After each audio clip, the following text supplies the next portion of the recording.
Oh, the straight nanas are you, Squire. Sackboy's just ridiculously cute, you know. He's such a charming, lovable character. It's really key that he felt like the hero of his own story. So you can see that come through in the cutscenes, but also in the animations and the emotes that we've put into Sackboy this time round. So when we first meet Sackboy, he's a bit of a dreamer. He hasn't really left the village of Loom. And then, you know, suddenly he's thrust into danger and he realizes that he might be the one to save the day. And as we go through the game with him, even just physically, he's unsure of himself. He falls over, he wibbles and wobbles when he does a landing, you know. And as we see his confidence grow, you know, those landings and that confidence, that swagger increases until, you know, he's might be even a little bit cocky towards the end. Oh, here he comes. Craft World's biggest spoil sport. Why are you trying to ruin everyone's fun?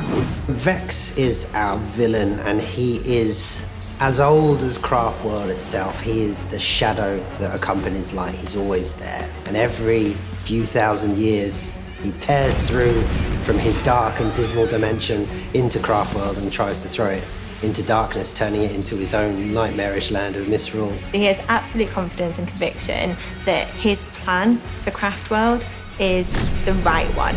Stylistically, Vex have many reference points. We looked at medieval jesters all the way through to overzealous game show hosts. We like the ideas of the horns.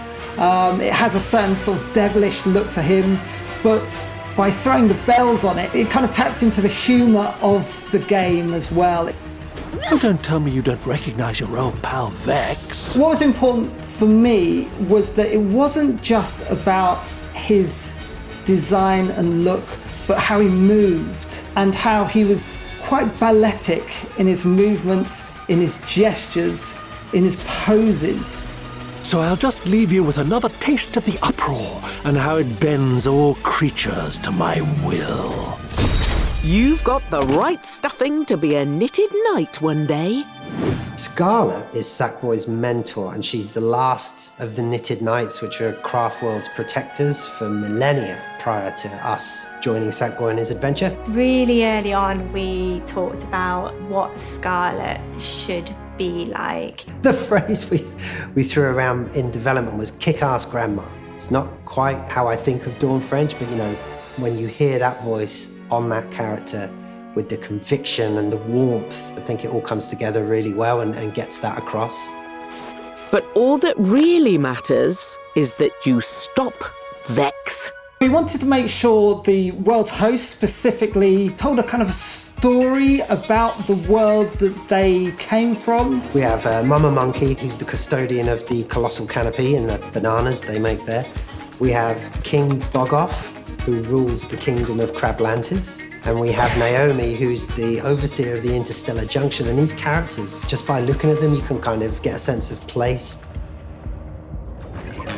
The team had this vision about what they wanted to achieve with the title, and it talked a lot about surprise and delight.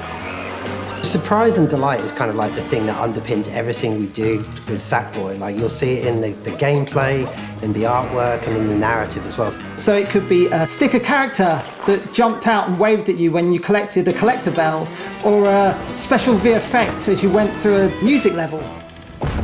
So we wanted to send Sackboy on his biggest adventure yet. From the expressive moveset to the new costumes to the crazy new characters you're going to meet, it really is his grandest adventure yet. I love playing this game, and I think it is a really joyful game. The things I'm most pleased of, I think when I see people playing it for the first time, when you hear comments that's all about the charm and the fun and the colour, I think we've nailed it.